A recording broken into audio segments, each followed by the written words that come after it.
গোটা রাজ্যের পাশাপাশি পূর্ব বর্ধমান জেলাতেও কন্যা সুরক্ষার দাবিতে কন্যা সুরক্ষা যাত্রা কর্মসূচি অনুষ্ঠিত হচ্ছে।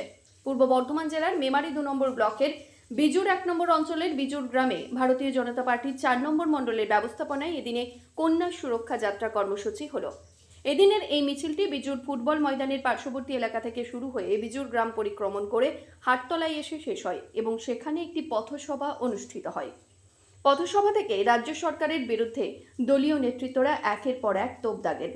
এই কর্মসূচিতে উপস্থিত ছিলেন পূর্ব বর্ধমান জেলার সাধারণ সম্পাদক বিশ্বজিৎ পোদ্দার, 4 নম্বর মণ্ডলের সাধারণ সম্পাদক কৃষ্ণ মালিক ও নির্মল ঘোষ, প্রাক্তন মণ্ডল সভাপতি পার্থ হাটি, মন্তেশ্বর বিধানসভার কনভেনার পিন্টু ভান্ডারী, পঞ্চায়েতের সদস্য যুধিষ্ঠির সিং সহ দলীয় নেতৃত্ব এবং কর্মীবৃন্দ।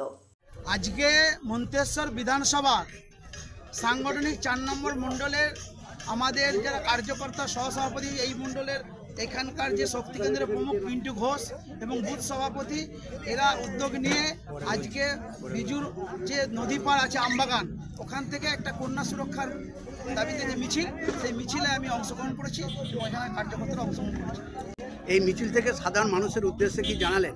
দেখুন, এই মিছিল থেকে আমরা এই এলাকার শুভবুদ্ধি সম্পন্ন মানুষকে একটাই কথা বলতাম যে এসআইআর নিয়ে যে ভুল বোঝানো হচ্ছে সেই ভুল বোঝানো সম্পর্কে মানুষকে সচেতন করলাম যে 1993 সালের আগেও 15 বার এসআইআর হয়েছিল।